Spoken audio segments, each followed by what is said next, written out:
Power त केही थिएन, जे जति खटाए त्यही गर्ने। पछि त एडमिनिस्ट्रेटर भयो नि, सूर्यविक्रम गेवालीको पालामा सदस्य सचिव भयो। म सदस्य सचिव भएपछि त सूर्य गेवाली त जम्मै मलाई नै पत्याइदियो होइन। रेन्सिङ बाङ्देलले पनि मलाई नै पत्याए, मैले गरेकोमा चाहिँ उनीहरूले त्यतिको गर्दैन। मन्त्रीको पाला नि अरू भएको त के सक्थेन, उनीहरूले चाहिँ चिने नि पत्याए, मान्छेले काम गर्छ, यी मान्छेले जे भने त्यो गर्ने भने। रेन्सिङ बाङ्देल के हो त्यतिखेर?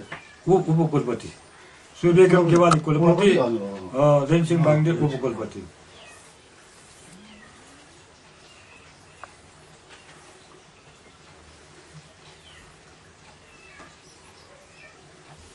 अब चाहिँ मेरो चाहिँ अब प्रशासकीय कुरो आयो तपाईँ।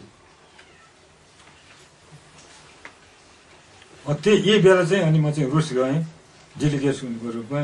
अनि इन्डियामा अथर्स गिलअप इन्डियाको चाहिँ लेखकहरूको ठुलो संस्था छ, दुईचोटि त्यहाँ भाग लिएँ नेपालको प्रतिनिधि भएर। अथर्स गिलअप इन्डिया भनेको चाहिँ उनीहरू लेखकसँग भने जस्तै उनीहरूको गिल भन्दो रहेछ, जियुआइएलले गिल, गुठी जस्तो। अथर्स भने ग्रन्थकार, अथर्स गिलअप इन्डिया भन्ने रहेछ, गिल अफ इन्डिया, हिन्दुस्तानको अथर्स अफ इन्डिया लेखक सङ्घ। उनीहरूको इन्डियाभरिको 1977 दुईचोटि गयो, दुई वर्षमा हुने, दुईचोटि भाग लिन्थ्यो। अनि रुसमा पनि बोलाएको थियो, रुसमा पनि गयो। त्यसको अतिरिक्त चाहिँ अब त्यो म प्रशासकीय उसमा गएपछि अब त्यहाँको दाम काम पनि सब हातमा आयो, यताउति आयो, साह्रो कुरा आयो होइन। त्यसको चाहिँ मुख्य कुरो त्यो बेला के हो भने यो त काम चाहिँ नाटक महोत्सवको सुरु गर्यो। नाटक महोत्सव किन सुरु गर्यो भन्दाखेरि दाइले सुरु गर्नुभएको थियो, मेरो पालोको। अब मैले काम गरेँ भने त भन्नु भएन त, त्यो के अरे प्रस्ताव त लिएर जानु पऱ्यो नि त। प्रस्तावलाई लिएर त्यसलाई सपोर्ट गर्नु पऱ्यो, त्यो नगरिकन त्यस्तोको पाउँदैन, प्रस्तावलाई नलिकन। जस दाइकै कार्यकालमा मैले नाटक महोत्सव सुरु गर्ने थाले। नाटक महोत्सव गर्ने, नाटक महोत्सव किन गर्यो भनेको त्यो त अरूलाई थाहा छैन। नाटक महोत्सव गर्नुपर्ने कुरा के हो भने हरेक मुलुकमा नयाँ वर्षमा चाहिँ एउटा समारोह गर्छ, तपाईँको आफ्नो आफ्नो महत्त्वपूर्ण हुन्छ। तर नेपालको के अब सपन तीर्थमा नुहाउनु जाने मात्रै हो नेपाल होइन, त्यो त स्थानीय भयो। राष्ट्रको निम्ति, राष्ट्रव्यापीको निम्ति चाहियो। त्रिवेणीमा नुहाउनु जाने भयो, त्यो धार्मिक मान्छेहरू एक थरी जाला, सबैको निम्ति त भएन। तर राष्ट्र हाम्रो यो नयाँ वर्ष भनेको हाम्रो राष्ट्रिय भावनाको युनिटी हो भने देखाउने कुन के गर्ने, एउटा नयाँ कुरा के गर्ने भन्नेमा अनि तपाईँको नाटक महोत्सव गर्नु। नयाँ वर्षमा नाटक महोत्सवको एउटा प्रणाली चलायो भने त यो चाहिँ देशभरि फैलिएर गयो भने त यसको ठुलो एउटा साहित्य पनि आउने भयो। नाटकको तर्फबाट विकासको निलाई पनि काम गर्ने भयो। जे जति भन्नुपर्ने कुरा नाटकको उसबाट गयो, कलाको दृष्टिकोणले पनि, कल्चरको दृष्टिकोणले पनि, विकासको दृष्टिकोणले पनि, सञ्चारको दृष्टिकोणले पनि, हरेक दृष्टिकोणले नाटकको एउटा महोत्सव चाहिँ चलायो भने त राम्रो हुन्छ भनेर नाटक महोत्सव चलाउनु भनेर राष्ट्रिय स्तरमा नाटक महोत्सवको आयोजन भयो। जो जति आयो जे भए पनि राष्ट्रव्यापी नामले त्यो नाटक महोत्सव चलाएको थियो। त्यो नाटक महोत्सव चाहिँ 6-7 वर्ष त चलेन, 8-9 वर्षै चलेको। पछि मैले छोडेँ, मेरो टर्म सिधेपछि त छोडेँ। म छौन्जेलसम्म मेरो 3वटा नाटक चलेको थियो, मेरो आफ्नै नाटक। त्यो नाटक महोत्सवलाई कुन एउटा फर्केर हेरेर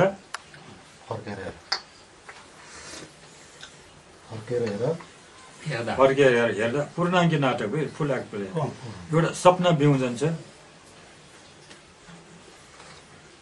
सपना बिउजन छ, जब घाम लाग्छ, एउटा जब घाम लाग्छ।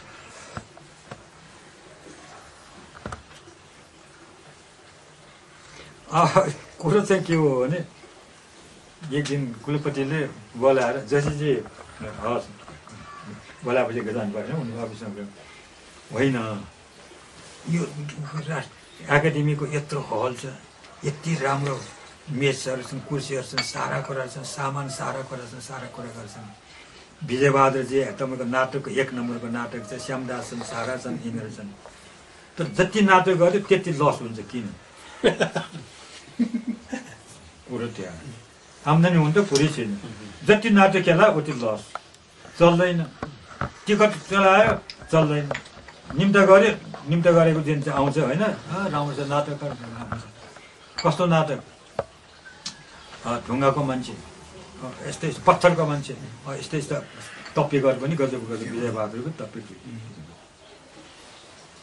यो नाटक चलेन यत्रो हल पैसा पनि कमाउनु पर्ने हो नाटक पनि धेरै हेरिदिए पो हुन्छ थोरै मान्छेले हेरेर के नाटक हुन्छ अनि त्यो बेला मैले के भने होइन अब त्यसो भने हाम्रो मात्रै होइन अरूको पनि हेर्नुपर्छ के भयो भनेपछि त्यसो तपाईँ दार्जिलिङको सिकाउनुहोस् न भने दार्जिलिङको मनबहादुर मुखियाले लिएर आयो अनि देउराले हुन्छ त्यो मैले नि उ गरेको त्यो उनीहरूलाई चलेको मात्र होइन जिउ ज्यान जोगाउनु गाह्रो पर्यो टिकट मारामारले गर्दै यो हाम्रो के अरे त्यहाँ आगरेगीमा बेच्न नसकेर त्यो भिकुटी मण्डपको त्यहाँको टिकट घरमा गएर त्यहाँबाट बेच्यो क्युमा राखेर लाइन राखेर त्यस्तो गरेको त्यो मनबहादुर मुखिया यो मोटामोटी मनबहादुर मुखिया गरिसकेपछि चल्यो त्यसपछि अहिले त फर्मेसन त भयो होइन अनि त्यसपछि उनले भने अब जसरी तपाईँ आफै लेख्नुहोस् अब अरूबाट हुने विजयबाट हुने श्यामदासबाट हुने तपाईँ आफै नाटक लेख्नुहोस् होइन म अब यहाँ प्रशासक भएर काम गरौँ कि अब यो नाटक लेखौँ यो सम्भव हुने जुन बेला हुन्छ जुन तरिकाले हुन्छ जुन उस हुन्छ तपाईँ गर्नुहोस् न एउटा नाटक लेख्नुहोस् न एउटा नाटक लेख्नुहोस् भनेपछि अनि फर्केर हेरेर नाटक मैले लेखेँ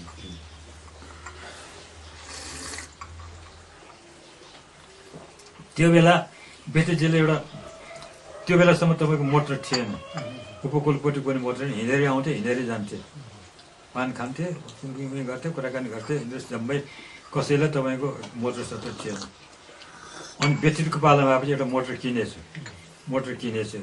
त्यो मोटर बेटीजीले यति चलाइदियो कि 5 वर्षमा खत्रो भयो अब बेटी हिँडेपछि मोटर खत्रो भएपछि त्यो मोटर चाहिँ तपाईँको 7 दिनमा चाहिँ तपाईँको मर्मत गराउन लाग्यो अनि त्यो हाम्रो कुलपति सूर्यको गेवाली मुखै यत्रो त्यसले पनि मोटर बिग्रिराख्यो क्या हो भन्छ अब के गर्ने अब मोटरै ठोत्रो पारिराख्यो मोटर के गर्ने हो नयाँ मोटर किन्न सक्दैन पैसा छैन के गर्ने त्यस्तो अवस्था थियो अनि मैले फर्केर हेर्न गएपछि 54 दिन देखाएपछि अनि त्यो पैसा जति आयो एउटा कोरियन कार त्यो बेला सस्तो नयाँ कोरियन त्यो 54 दिन चल्दाखेरि कति जस्तो नाफा भयो 3 लाख 4 लाख जति कति आएको थियो त्यसपछि एउटा कोरियन कार चाहिँ अब यो नाटकको उपहार कुलपतिज्यूलाई भनेपछि अनि बल्ल मुस्कुराएर कोरियन कार खिच्यो नाटकै उयो गरेर आम्दानी नि गर्यो नाटक चल्यो असाध्य चलेपछि फर्केर कोरियन कार किनेर अनि उपहार भनेको अब त्यो पैसा एकाडेमीको पैसा कहीँ दिन नपर्ने त्यही पैसाले एउटा कार चाहिँ किनेर उहाँले चढ्यो त्यो थोत्रो चाहिँ अब कता एउटा कुरा त्यो भयो अनि त्यो नाटक महोत्सवको सन्दर्भमा उत्तम नेपाली भनेको कलाकार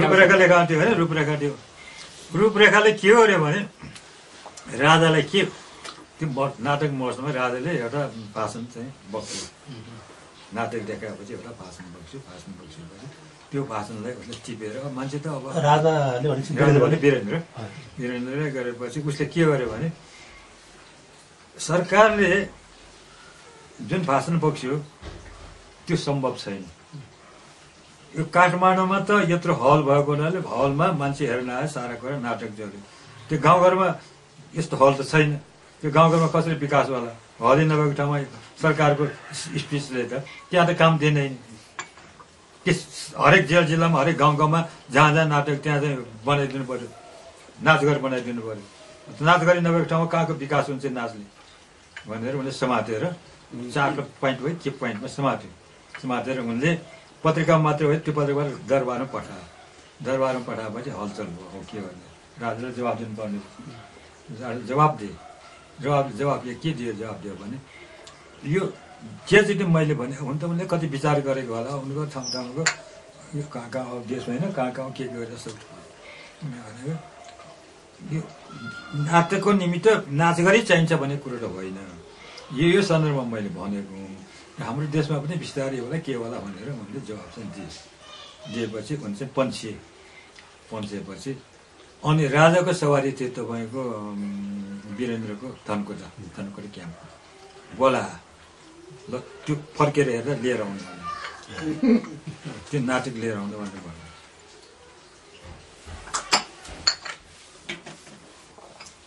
भए पनि नाटकको निम्ति त स्टेज त चाहिन्छ। त्यस बेला यहाँको बत्ती सत्ती यहाँको सारा कुरा जे जति लिएर जान सकिने हो सारा कुरा यहाँबाट बोकाएर लिएर गए हो। एकाडेमीकै हो सारा कुरा लिएर अब धनसिंह बाङ्देल पनि गयो, विजयबहादुर पनि गयो, सूर्यनाथ भयो, सारा अब एकाडेमी नै पल्टेर गयो। राजाको दर्शन पाउने क्याम्पमा कमसेकम राजाको त्यो सिटीमिटी त पाइँदैन होइन, त्यहाँ त अब राजासँग बसेर यताउति गर्नु पाइँदैन। सारा गयो, हामी पनि आउँछ ल भने गयो। अब गएपछि बोकाएर लिएर गए, फर्केर नाटक त मेरै हो नि त जाऊ। त्यहाँ यताउति गर्दाखेरि आखिर के भयो भने त्यो स्टेज चाहिँ नबन्ने रहेछ यहाँको जस्तो। त्यहाँ चाहिँ जो नहुनु अब त्यहाँ धेरै गरे, 1-2 रात 2-3 रात गर्दा अब नाटकलाई यो फर्केर हेर्दालाई स्टेज बिना नै नाटक देखाउने भनेर टुनिखेलको नेचुरल सेटिङ समाते उनीहरूले। त्यहाँको एउटा घर भएको, एउटा रुख भएको, त्यो टेरेस तपाईँ के भएको छानेर यसरी घरबाट निस्कने, यसरी यहाँबाट निकाल्ने भनेर सब गरिसकेपछि त्यो सेटिङ यहाँबाट लिएर गएको जम्मै फर्का, त्यहाँ कामै लागेन। त्यो नेचुरल सेटिङमा पर्दा नभइकन पनि स्टेज बिना पनि प्राकृतिक उसमा डबलीमा नचाउनु हुँदो रहेछ भन्ने कुरो प्रमाणित गरे। त्यो जम्मै त्यो मेरो फर्केर हेर्दामा त्यो उनीहरूले जम्मै लेखि नै दिएको छ। त्यो गरेपछि त्यहाँ त्यो पनि एउटा राम्रो सफल भयो। त्यहाँ पनि राम्रै सफल भयो, धेरैले हेरे नि। ओपन भयो, ओपन भएर 5,000 मान्छेले टुनिखेल भरेको मान्छेले निःशुल्क राजाको उसमा क्याम्पमा टिकट लाउने कुरोलाई भएन। अब 10 वर्ष भयो नाटक महोत्सव हेर्दा भयो। त्यहाँ एउटा मुख्य कुरो त नाटक महोत्सव चाहिँ खुब चलायो, नाटक महोत्सव चलाएर एउटा हल्दी खल्दी नै गऱ्यो। अनि अर्को चाहिँ गाई जात्रा। गाई जात्रा महोत्सव भन्ने, गाई जात्रा पनि कहीँ महोत्सव भन्छ, त्यो हुँदैन होइन। गाई जात्रा त महोत्सव हुँदैन। अनि के भयो भने त्यहाँ कुरा गर्दा यो नारायण प्रसाद मान्छे त धेरै राम्रो मान्छे हो नि त, सचिव उनीसँग त कुराकानी हुन्छ एकाडेमीको त्यो हुन्छ। उनी के भन्छ, के नयाँ कुरा गर न, नयाँ कुरा गर्नु, सरकारले बिन्ती गर्ने कुरा म गर्छु नि त, नयाँ कुरा गरौँ न। गाई जात्रा आइरहेको, गाई जात्रा महोत्सव गर्ने के गर्छ भने यसो गर्नुहुन्छ गाई जात्राको हिस्ट्री। गाई जात्रा भनेको हास्य व्यङ्ग पनि हुन्छ, हास्य व्यङ्गले पहिले इस्यु गरिरहेको छ। यति बेला त अहिले पञ्चायतको कुरा आइरहेको छ महिलाको बालदेखि। अहिले फ्रिडम त छैन, अहिले स्वाधीनता छैन, छुटकारा छैन, जारी कराउँछ। हलुका तरिकाले मात्र हास्य व्यङ्ग हुन्छ गाई जात्रामा। पहिले त रङ्गी चङ्गी गरेर यताउति गरेर भएको पनि नभएको पनि सारा कुरा गर्थ्यो। अहिले त गर्न पाइँदैन, अहिले त रोक लगाएको छ। यहाँहरूले त अलिकति सङ्केत दिनुहुन्छ भने गाई जात्रा महोत्सव चलाइदिनु, के भयो भनेर ट्राई गरौँ भनेर पनि गाई जात्रा चलायो। त्यहाँ प्रस्ताव लगेर होला र यस्तो काम यस्तो गर्दै नगरेको कुरा यता गरेर नचाहिने काम चाहिँ गर्नुहुन्छ। साहित्यको काम गरे हुन्छ, किताब छाप्ने यताउति गर्ने। गाई जात्रा महोत्सव गरेर मान्छे गाई जात्रा भने नामै गाई जात्रा हुन्छ। फेरि तपाईँ आफै गाई जात्रा भयो भने के गर्छ, हुन्छ गाई जात्रा हो, गाई जात्रा। तर महोत्सव त गरौँ, आजमा कसरी नभने महोत्सव गर्नुहुन्छ होइन त्यो जोशीजीले भन्नुभयो एकचोटि दिनुहोस् न त, उहाँले चान्स के भएर उहाँले गरिहाल्छु हुन्छ भनेर।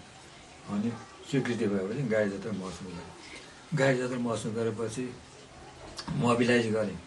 केशव पिनारीले पनि ल्याएको थियो। केशव पिनारीजीको रामकुमार पाण्डे यी सारा एक भन्ने कुराहरू यो तपाईँको मदन कृष्ण र हरिवंश आचार्य भयो।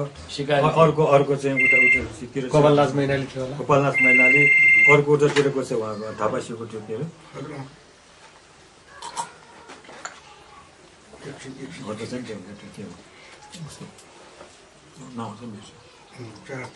इत्यादि मोबिलाइज गरेर गरेँ। गर्दाखेरि त राजाको पनि सवारी भयो।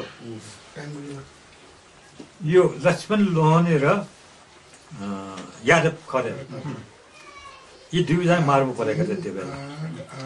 तर यिनीहरूको त पिर थियो मनको होइन, यिनीहरूले यति तपाईँको त्यो प्यारोडी व्यङ्ग हानेर त्यो कविताको रूपमा गरे कि कोही बचेन, प्रधानमन्त्रीदेखि लिएर कोही बचेन, सारालाई तपाईँको त्यो चाहिँ गरेर उनीहरूको पनि